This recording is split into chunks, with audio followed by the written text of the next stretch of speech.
The arrest. The morning air outside the federal courthouse was thick with tension. Protesters had gathered in massive numbers, their signs rising and falling like stormy waves. On one side, voices shouted, "Free Briggs," and waved flags with Nia Briggs' face painted in bold colors. On the other side, counter-protesters yelled, "Traitors deserve death," and carried banners with words like justice and loyalty. Between them stood a line of police officers in riot gear, shields up, batons ready. Cameras flashed from every direction as reporters scrambled for the best angles. Satellite vans crowded the sidewalks, dishes pointed toward the sky, feeding the chaos live to millions of homes across the nation. A young reporter, her voice trembling with both fear and excitement, stood in front of a buzzing camera crew. "We are live outside the federal courthouse," she said, her voice urgent, "where Lieutenant Commander Nia Briggs, the first black female Navy SEAL sniper in United States history, is about to face arraignment on charges that have shocked the nation." The camera zoomed in on the courthouse doors. The crowd pressed forward, necks craning, waiting for a glimpse of the woman who had become the center of a storm. And then she appeared. Two U.S. Marshals stepped out first, scanning the hostile crowd. Behind them walked Lieutenant Commander Nia Briggs, her hands bound in silver cuffs that glinted under the morning sun. Her Navy uniform was crisp, metal still pinned to her chest, symbols of valor that seemed to mock her current humiliation. She walked with a sniper's discipline, steady, calm, unshaken by the insults hurled at her from both sides. Some shouted her name in support, others spat words of hate. She didn't flinch, didn't even blink. Her gaze was fixed forward, her chin lifted high, her stride measured and powerful despite the shackles. It was supposed to have been her day of honor. Just hours before, she had been scheduled to walk a very different path, across a stage where the president himself would have draped the Medal of Honor around her neck. The first black woman Navy SEAL sniper to ever receive it. A history-making moment. A moment of pride for her family, her community, her country. Instead, she was walking into a courthouse, her wrists chained by the very nation she had bled to protect. Inside, the courtroom was already full. Former SEAL teammates sat shoulder to shoulder, their faces pale with disbelief. Some shook their heads, unable to process what they were seeing. Others clenched their jaws, forced into silence by the weight of classified orders and the fear of what might happen if they spoke out. On the other side sat government prosecutors, their briefcases filled with documents, their expressions sharp and cold. To them, this wasn't about honor or sacrifice. It was about burying Nia Briggs before the truth she carried could ever see the light of day. Judge Thompson, an older man with gray hair and deep lines across his face, adjusted his glasses as he called for order. "This court will now come to session. Lieutenant Commander Nia Briggs, you stand accused of treason, disobedience of direct orders, and the unlawful release of classified information. How do you plead?" Every head in the room turned toward her. Nia said nothing. Her silence was not weakness, it was discipline. The same discipline that had carried her through brutal SEAL training, through nights on foreign rooftops with her eye pressed to a sniper scope, through battles where she had watched brothers and sisters fall. She stood tall in her chains, her gaze locked on the judge, her lips sealed. The silence stretched so long it began to feel like a scream. From the gallery, a woman's voice broke the stillness. "Say something, Nia." It was her mother, Evelyn Briggs. A retired nurse dressed in a simple church dress, tears streaking down her face. Beside her sat Nia's younger brother Marcus, his hands balled into fists. His whole body trembled with rage as he watched his sister, his hero, paraded like a criminal. The marshals moved to silence them, but Judge Thompson raised a hand. "Order in the court," he said firmly. Nia finally drew a breath. She opened her mouth as if to speak, but then, boom! The heavy wooden courtroom doors burst open. The sound echoed through the chamber like cannon fire. Every head snapped around, and there he was, Admiral Jonathan Vaughn. His very presence shifted the air in the room. Broad-shouldered, his chest heavy with decades of medals and ribbons, his uniform spotless, his gaze commanding. A man whose reputation stretched across every ocean the Navy had sailed. The murmurs died instantly. Even the judge leaned back, startled. Admiral Vaughn walked forward with slow, deliberate steps, his polished shoes clicking against the marble floor. His eyes never left Naya's face. He gave her the smallest nod, a gesture so subtle only a trained warrior would notice. And in that instant, Naya understood. The operation they thought buried was about to surface. And the powerful figures who had orchestrated its cover-up had no idea what storm was about to be unleashed. Outside the courthouse, the protest grew louder. Reporters shouted updates into their microphones. Breaking news! Admiral Jonathan Vaughn, one of the most decorated leaders in U.S. naval history, has just entered the courtroom. This unexpected move could signal a major turn in the proceedings. Inside, Judge Thompson's gavel slammed down. This court is now in recess until further notice, he declared, his voice shaking. But no one moved. No one even breathed. Because every soul in that chamber knew something bigger than a trial had just begun. Shadows of war. The courtroom had fallen into a stunned silence, but for Naya Briggs, the silence did not last long in her mind. As the gavel echoed, her thoughts slipped away from the polished wood of the courtroom and back into the dust of Afghanistan, back into the years where her hands were not bound by steel cuffs, but by the weight of a rifle and the burden of impossible choices. Shadows of war never truly disappeared. They lived inside her, returning in flashes of sand, smoke, and the metallic taste of adrenaline that never quite left the tongue of a soldier who had seen too much. She remembered the night sky first, so wide, so endless, yet always broken by the crack of gunfire. Afghanistan had a silence unlike any other place she had known. In the mountains, the air carried a stillness that seemed eternal, until the world exploded into chaos without warning. It was there, high in those ridges and deep in forgotten valleys, that Nia had earned her reputation. She had been the unseen guardian, the whisper of death in the dark, the protector of her team who never missed. And yet, those same shadows that had once made her a legend were now being twisted into evidence against her. It had begun with Operation Iron Dagger, a mission so secret that even most of her unit never knew the full scope. Officially, they had been tasked with targeting a network of insurgents supplying weapons into Helmand province. Unofficially, the whispers inside the SEAL teams were that the mission was tied to something larger, something reaching beyond the battlefield. Naya, as always, had followed orders without hesitation. The discipline drilled into her bones since Bud's training never allowed her to question the mission, only to complete it. But sometimes Fas-8 did not care for discipline. Sometimes truth forced itself into the crosshairs of a sniper who had no choice but to see. The first night of Iron Dagger came back to her in brutal clarity. She had been perched on a rocky outcrop, her rifle steady against the stone, her scope sweeping across a moonlit valley. Her breath was calm, her body perfectly aligned, her heartbeat slowed to a rhythm that matched the earth itself. She spotted the convoy first. Trucks, headlights dimmed, crawling through the dirt like a column of ants carrying secrets. Her earpiece crackled with the voice of her commanding officer, giving the go-ahead to engage once confirmation was received. Naya adjusted her sight, zooming in on the faces in the trucks. That was when the first seed of doubt was planted. These were not just insurgents. Mixed among them were men she recognized from intelligence briefings, contractors, American contractors, who were supposed to be supporting reconstruction efforts in Kabul. She blinked, refocused, checked again. Her hands remained steady, but her heart surged. What were U.S. contractors doing in the same convoy as the enemy they were tasked to destroy? She reported it up the chain, but the order came back cold and sharp. Take the shot, Lieutenant. Execute the mission. Her finger rested on the trigger, her eye glued to the scope, but her mind wrestled with the impossible. To fire meant silencing not just insurgents, but men who wore the same flag she did. Men who should never have been there. To hesitate meant disobeying direct orders.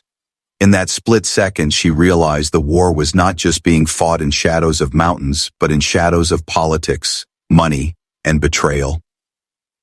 She pulled the trigger anyway. The mission went forward, the convoy destroyed, the valley echoing with fire. But what she saw that night could not be unseen. In the wreckage afterward, when her team swept through the burning vehicles, she confirmed what her scope had already told her. Identification badges. Logos of private companies contracted by the United States. American lives sacrificed in silence, their presence a secret that would never be recorded. That was the night Nia Briggs began to change. The weeks that followed only deepened the cracks. Intelligence reports were altered. Official logs erased any mention of the contractors. Her questions to superiors were met with stone walls or threats disguised as orders. Her own teammates began to whisper, some urging her to let it go, others warning her to stay quiet for her own safety. But silence was a weapon she had never been able to wield off the battlefield. Her sniper's eye had been trained to see truth in the distance, and now that truth burned in her chest like an unrelenting fire. One mission bled into another, each one revealing more pieces of a puzzle she hadn't asked to see. Shipments meant for allies vanished. Weapons caches meant for destruction were instead rerouted, only to be found again in enemy hands. And in the middle of it all were those same contractors, men with contracts signed not in the dirt of battle but in the polished offices of Washington.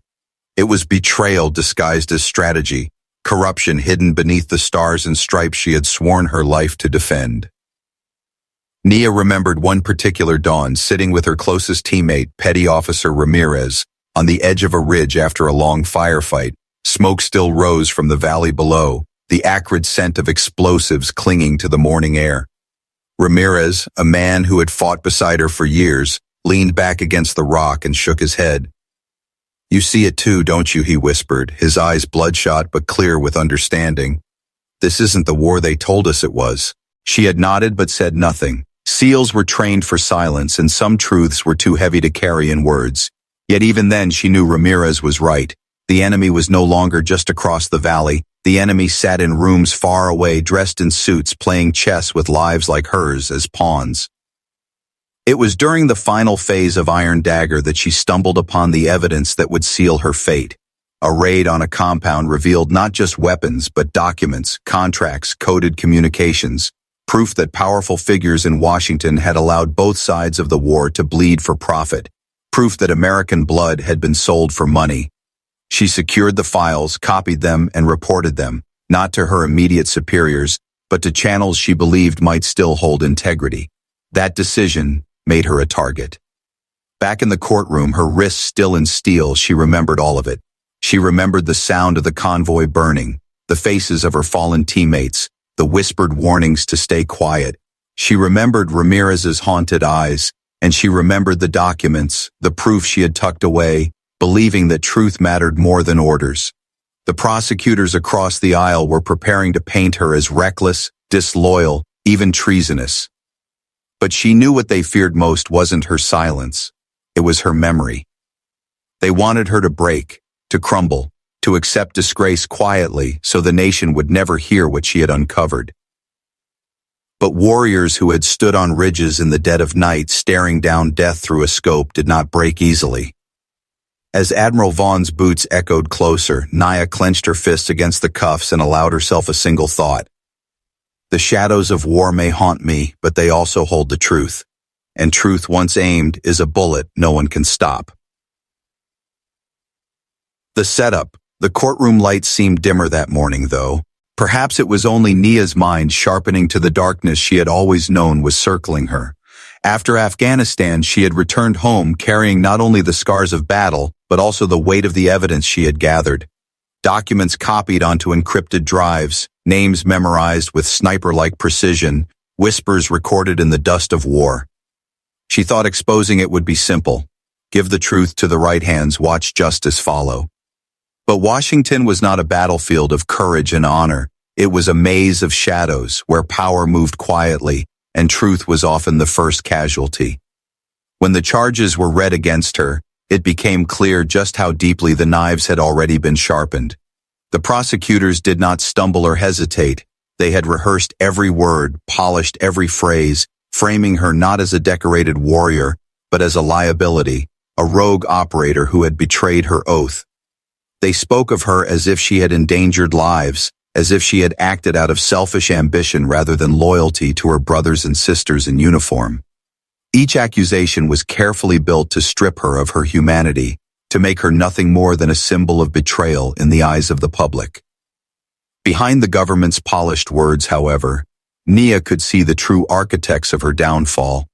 In back rooms far away, men with influence had plotted this setup. Men whose ties to private military contractors and international arms deals were stitched into the very fabric of Washington. They could not afford for her voice to carry weight, for her evidence to see daylight. If she was silenced in disgrace, if she could be painted as unstable, reckless, or disloyal, then the truth she carried would rot in silence. The setup was not just about punishing her, it was about protecting them. She did not blame him. She had seen that same fear before, in villages where locals were caught between insurgents and foreign soldiers, forced to choose survival over truth. Harris was no coward, but he had a family, a career, a future that could be destroyed with a single phone call from the men who now pulled the strings. The betrayal stung, but Nia recognized it for what it was, another weapon wielded against her by those who had orchestrated this trial. Not all her teammates bent under the weight, however. Ramirez, the one who had sat with her on that ridge in Afghanistan and whispered that he too saw the corruption, refused to twist his words. When he was called, he stood straight, his voice firm. He spoke of her leadership, her discipline, the lives she had saved by refusing to take reckless shots or unnecessary risks.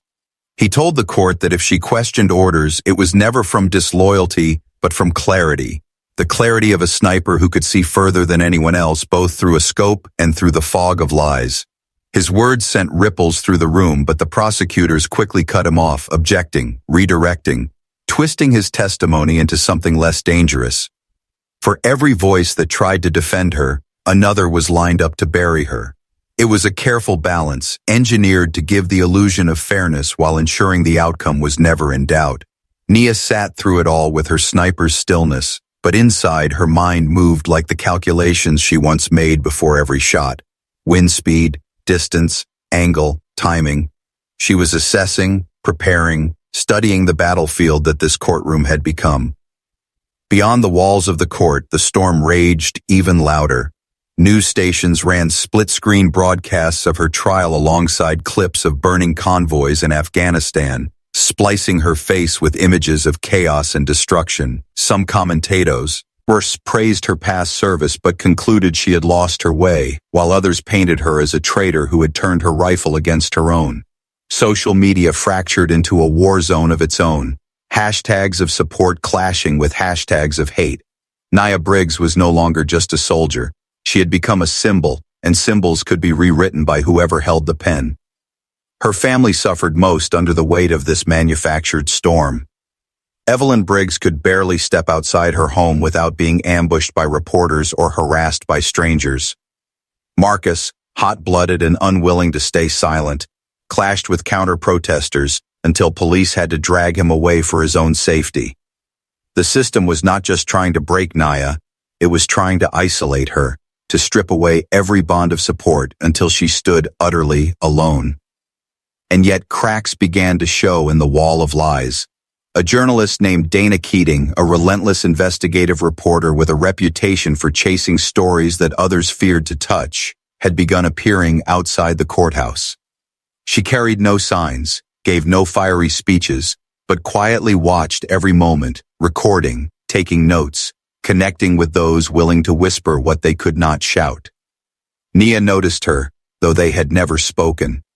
She recognized the look in Dana's eyes, the look of someone piecing together a truth that others were desperate to bury. Inside the courtroom, the prosecutors prepared for their strongest move. They announced that they had secured communication showing that Nia had passed classified material to outside sources. The implication was clear: she had betrayed her oath. They never spoke the name of those sources, but Nia knew exactly what they were referring to. The files she had copied, the proof she had sent through channels she believed were still loyal to the truth, had been twisted into evidence against her. It was a masterstroke of manipulation, turn her courage into her crime. Judge Thompson listened with a face of stone, but Nia caught the flicker in his eyes. He was not a man easily fooled, yet he too was bound by the invisible chains of pressure. She could feel it in the way he adjusted his glasses. in the pause before he spoke, in the way his gaze lingered on her just a moment longer than necessary. He was not blind to the setup, but the weight pressing down on him was immense. The setup was almost perfect, but those orchestrating it had made one miscalculation. They believed a soldier like Nia Briggs would break under the weight of betrayal. They thought stripping her medals, chaining her hands, and silencing her voice would reduce her to nothing. What they failed to understand was that Nia had endured worse. She had endured nights of gunfire raining down like storms, missions where every breath might be her last, losses that had hollowed her heart yet never shattered her will. This was not the end of her story. It was merely another battlefield, and she had already begun to line up her shot. As the session closed that day, Admiral Vaughn remained seated at the back, his eyes fixed on her. The room buzzed with whispers about his presence, speculating on what role he might play. But Nia understood better than anyone. Vaughn had not entered that courtroom to watch her fall. He was waiting for the moment to strike, waiting for the truth to surface. And when it did, the storm that had been carefully crafted to destroy her would turn back on the very men who thought themselves untouchable. The setup was in motion, yes, but so was her counterstrike, and for the first time since her arrest, a flicker of something sharp and dangerous stirred within her chest. It was not despair, it was not resignation, it was the fire of a warrior preparing to fight back, not with a rifle this time, but with the truth that had been her deadliest weapon all along. Teammates torn. The courtroom on the third day of hearings felt heavier than before, as though the very walls themselves had absorbed the weight of the accusations, the secrets, and the tension. The benches were crowded with more spectators than usual, and the air buzzed with whispers before the judge arrived. Outside, the protests had not slowed but swelled, the chants echoing through the streets in waves that seeped into the chamber each time the doors opened. Banners with Nia's name fluttered alongside banners condemning her.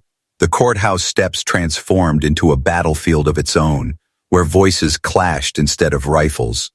But inside, the war was more personal, fought not with chants or signs, but with testimonies that cut like blades through bonds of brotherhood. That morning, the prosecution began parading more of her teammates onto the stand. These were men she had eaten with, sweated with, bled with, men who had once trusted her with their lives on missions where death was measured in inches. Now they were being pushed, manipulated, even coerced into reshaping their memories into weapons against her. It was a cruel irony, one that gnawed at her as she sat in silence with her wrists cuffed, her gaze steady but her heart aching beneath the surface.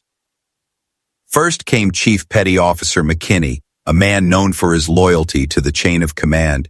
He had always been rigid, the type who saluted rules as though they were sacred scripture. He testified that Nia often asked too many questions, that she did not always follow orders without hesitation, that her independent thinking could be dangerous in high-stakes missions.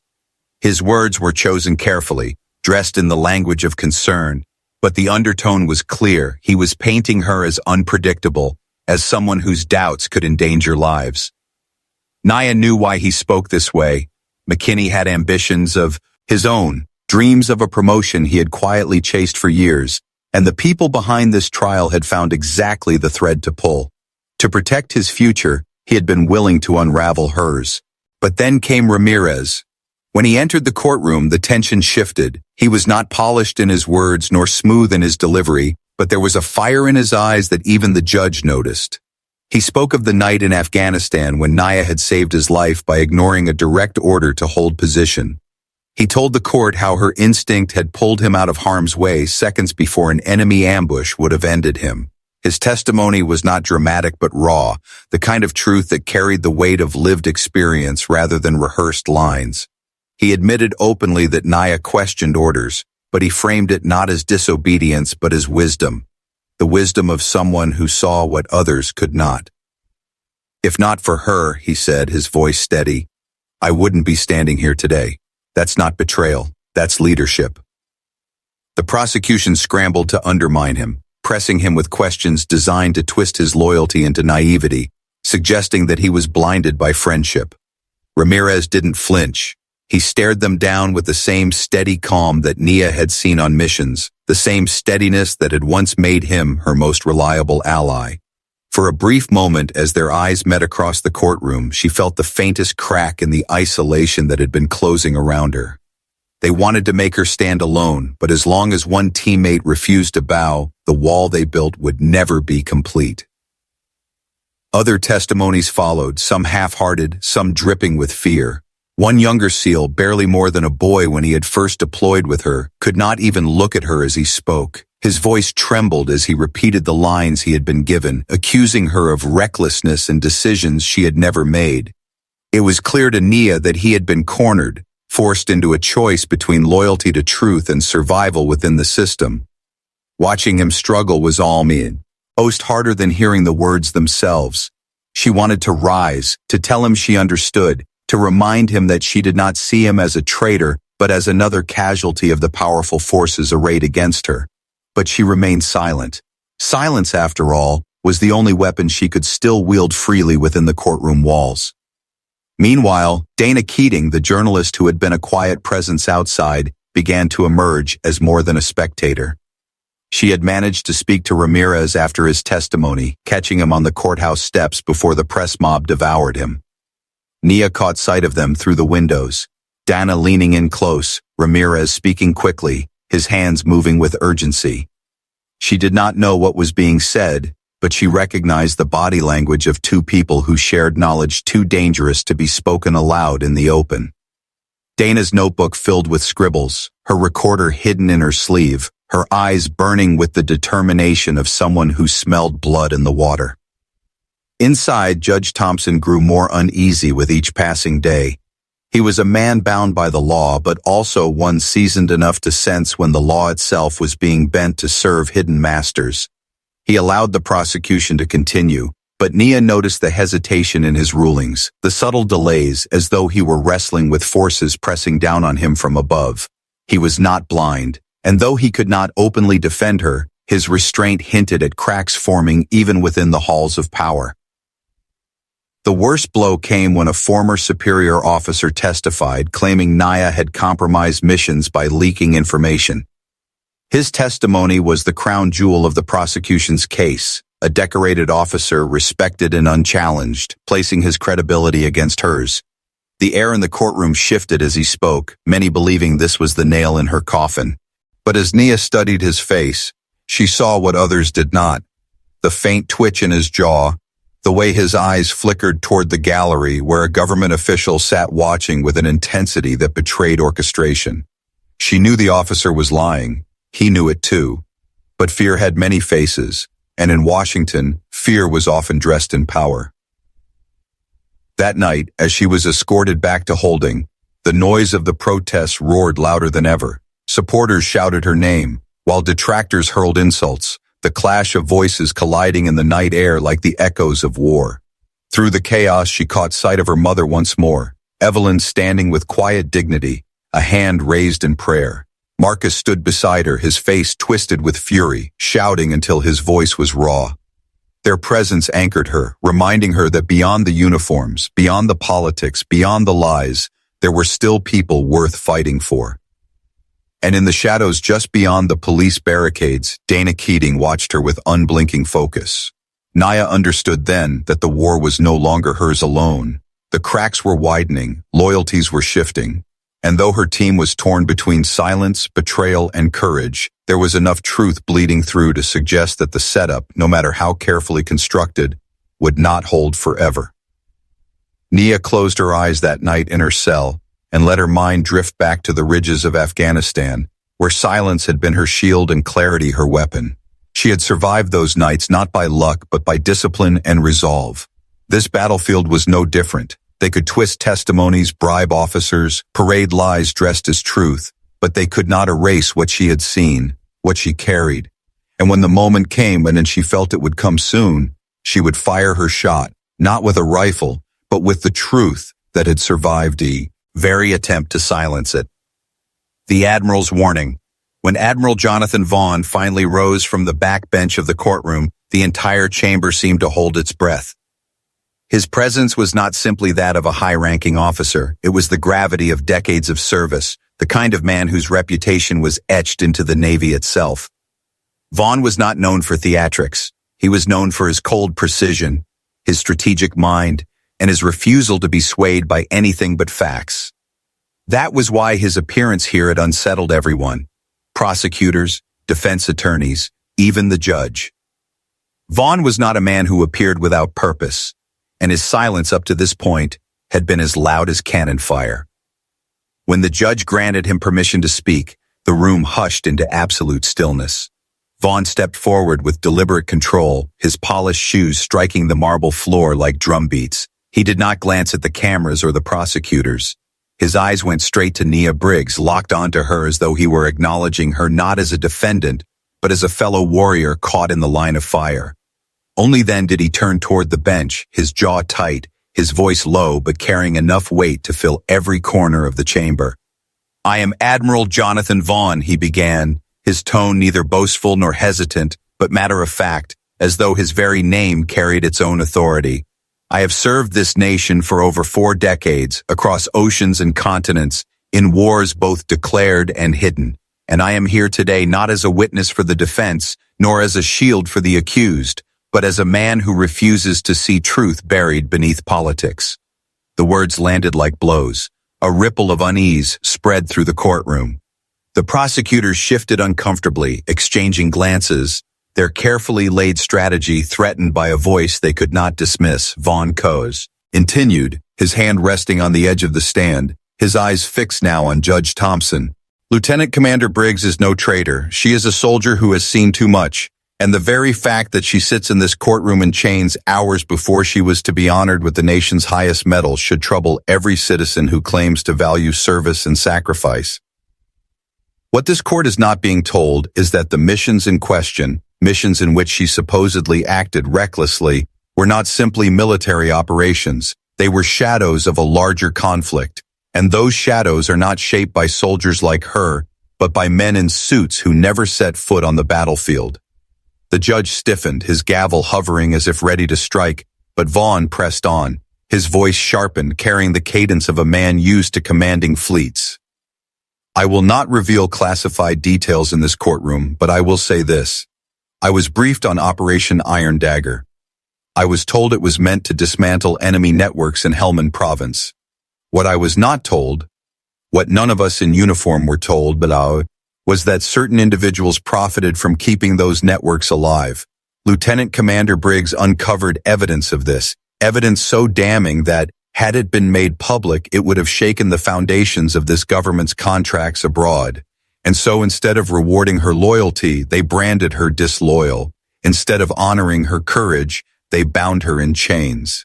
The gallery erupted in murmurs, reporters scribbling furiously, cameras clicking like machine guns. The prosecutors immediately objected, their voices rising in panic, demanding the judge strike Vaughn's statements from the record. But the damage was already done. The seed had been planted. Vaughn had cracked the courtroom wide open, hinting at the very truth they had labored to bury. Judge Thompson called for order, his gavel slamming repeatedly, his voice stern.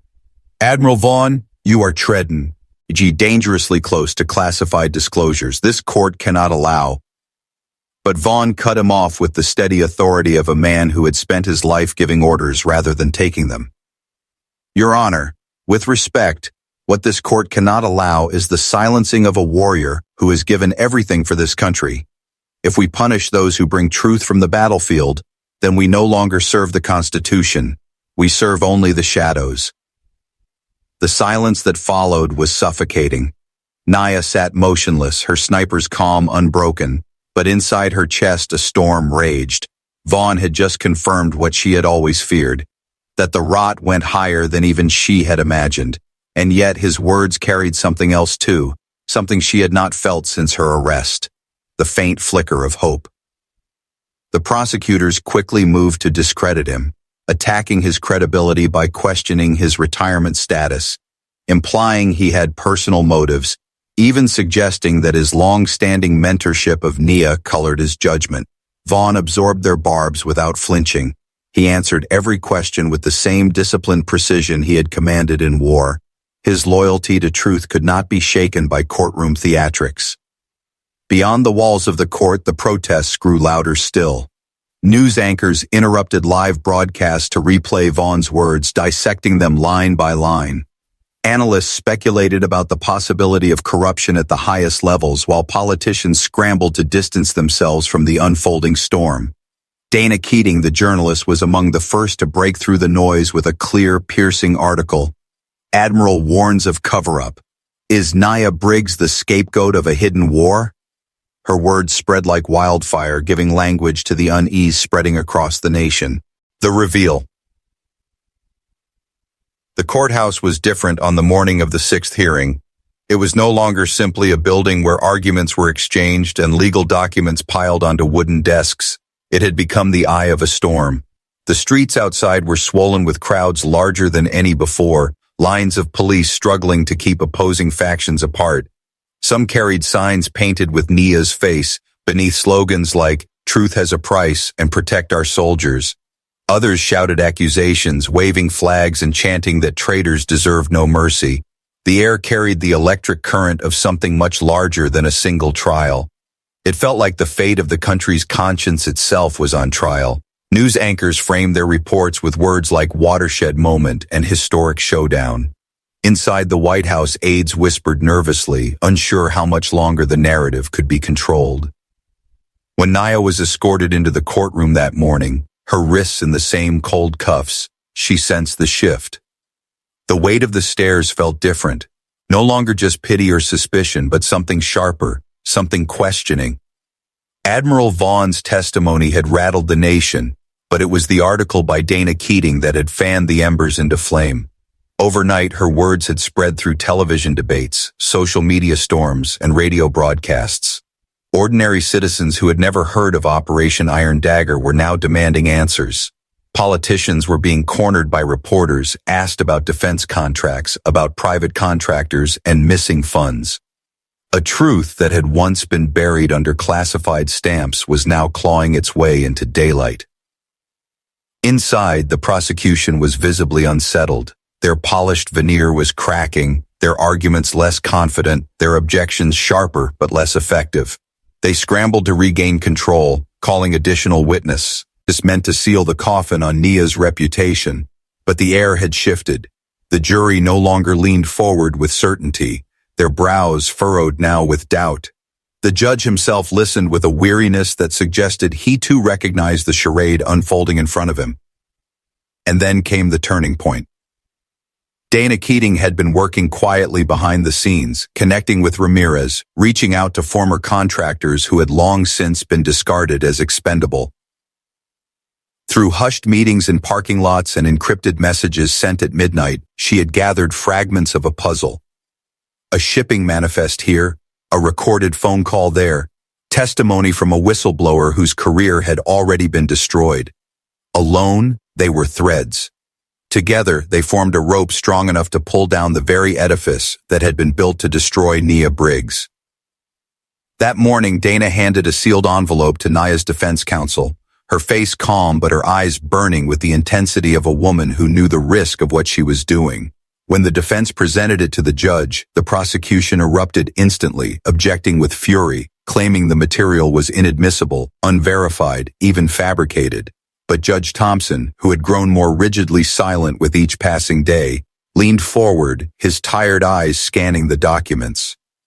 For the first time since the trial began, the gavel did not immediately silence the defense. Instead, the judge ordered the material read aloud.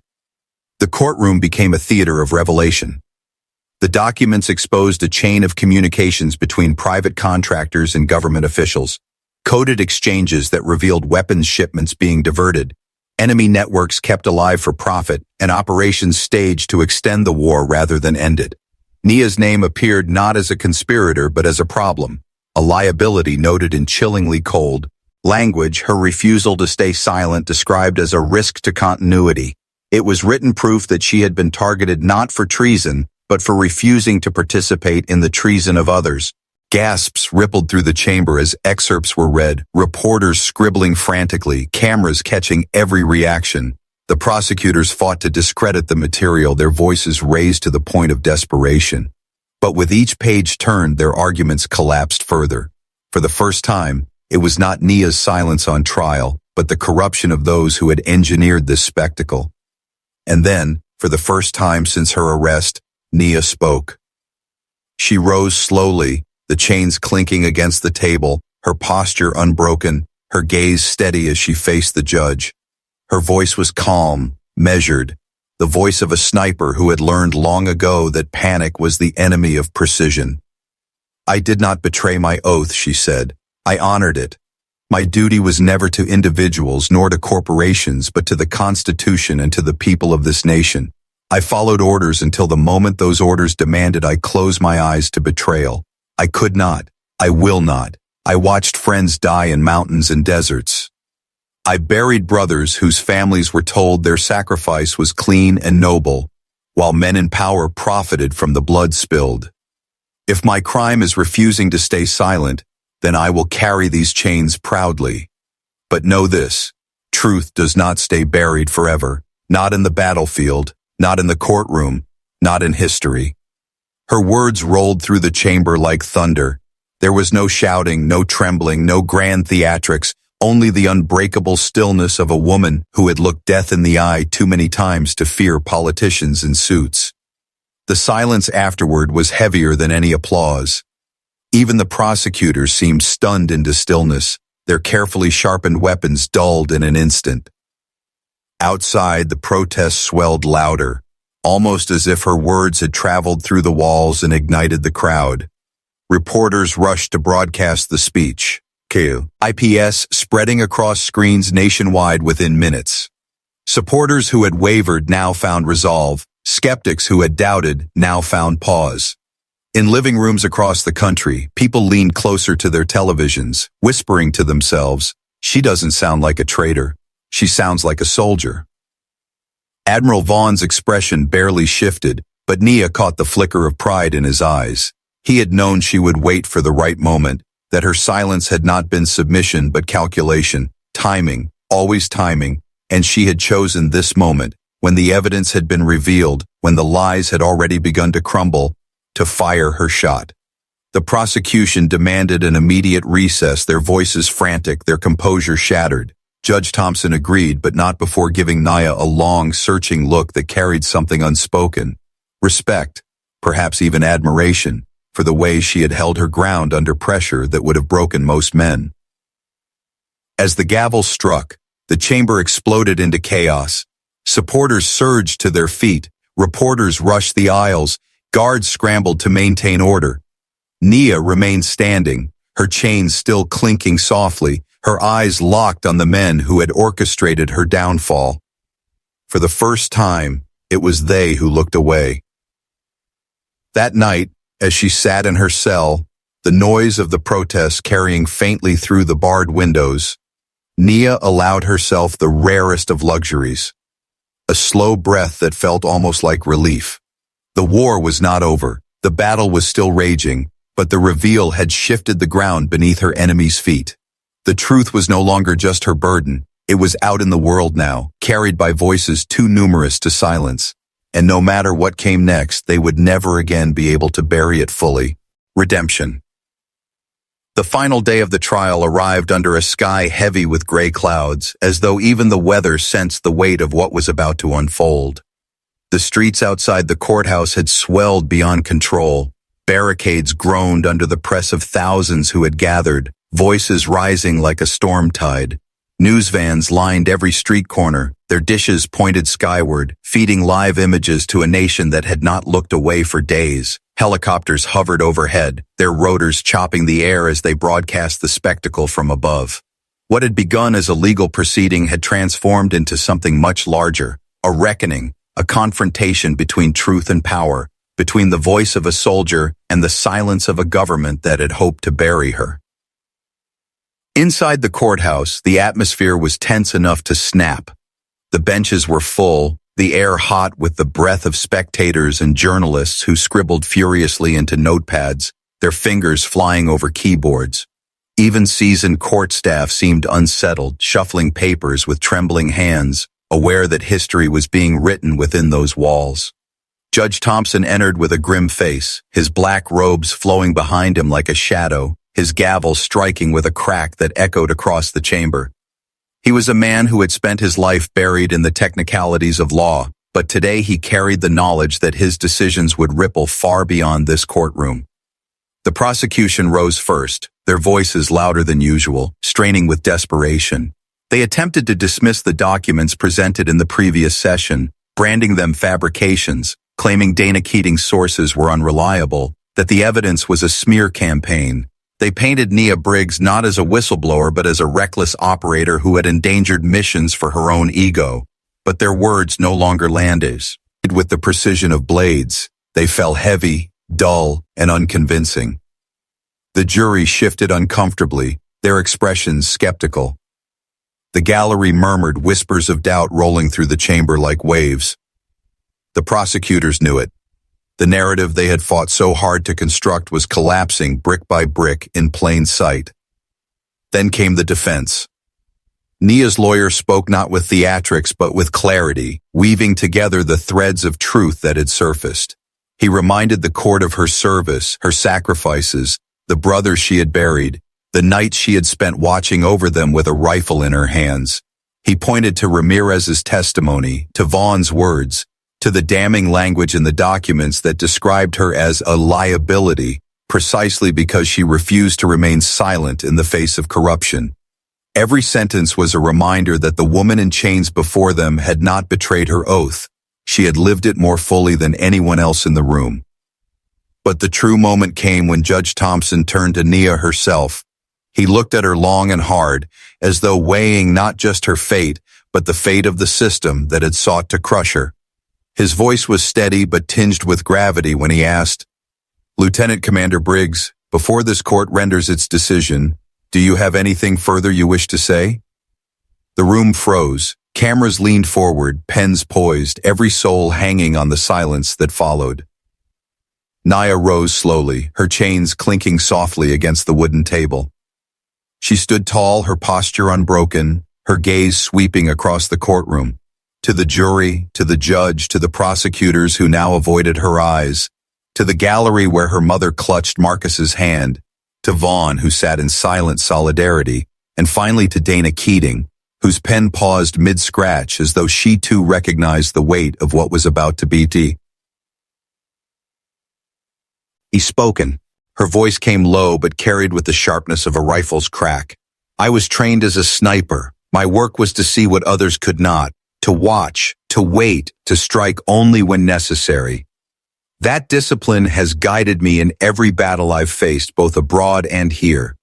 And what I see now is not just my own fight. It is the fight of every soldier who has been used as a pawn, every family who has been lied to, every citizen who has been told that sacrifice was for honor when it was really for profit. I am no traitor. I am a soldier who refused to betray the truth. If the cost of that is these chains, then so be it. But know this. You cannot chain the truth forever. It will outlive me. It will outlive all of us." The silence that followed was not emptiness, but awe. Even the judge seemed to breathe slower, the weight of her words settling over him like a mantle. It was the kind of silence that comes not when people have nothing to say, but when they know words would only diminish the moment. When Judge Thompson finally spoke, his voice trembled with restraint. He ruled that the prosecution had failed to prove treason, that the evidence of corruption raised serious doubts about the legitimacy of the charges, and that Lieutenant Commander Nia Briggs was to be released immediately. The gavel came down with a crack that sounded like a rifle shot, sealing not just the end of her trial, but the collapse of the narrative that had sought to destroy her. The courtroom erupted. Some shouted in joy, others in outrage, but the noise was deafening. Evelyn Briggs wept openly, clutching Marcus as tears streamed down her cheeks. Ramirez pumped his fist silently, his loyalty vindicated. Vaughn gave the faintest nod, his eyes sharp with both pride and warning, as if reminding her that while she had won this battle, the war for truth was far from over. Dana Keating slipped out quietly, already on her way to file the story that would etch this moment into history. And then came the final act of redemption. Days later, in a ceremony that was once meant to be routine, the Medal of Honor was placed around Nia Briggs's neck by the president himself. The auditorium was packed, the cameras flashing, the applause thunderous. But this time, the medal was no longer simply a recognition of bravery in battle. It had become something more, a symbol of defiance, of survival, of truth wrestled from the shadows. Nia accepted it not as a gift from a government that had tried to silence her, but as a testament to every soldier who had ever been forced to fight two wars, one on foreign soil and one against the corruption of their own leaders. As she stood at the podium, the medal glinting under the lights, she spoke once more, her voice carrying the same calm fire that had carried her through the trial. This medal does not belong to me alone. It belongs to those who cannot stand here, the fallen, the silenced, the forgotten. And it belongs to those who choose courage when silence would be easier. My story is not one of betrayal. It is one of faith. Faith that truth matters even when the world says it does not. That is what I fought for. That is what I will always fight for. The room rose to its feet in thunderous applause. For a moment, Nia closed her eyes and let the sound wash over her, not as a celebration of her, but as the echo of a promise kept. She had been bound, silenced, betrayed, but she had not broken. She had stood her ground in the face of power, and in doing so, she had reminded a nation that truth, once revealed, could not be caged. And as Admiral Vaughn saluted her from the front row, a rare softness flickering across his steel-forged face, Nia understood the final lesson of her journey. Victory was not in the medal, nor in the applause. No, or even in the freedom she now held. Victory was in the knowledge that she had not surrendered, not to fear, not to lies, not to the chains they had tried to bind her with. She was a soldier,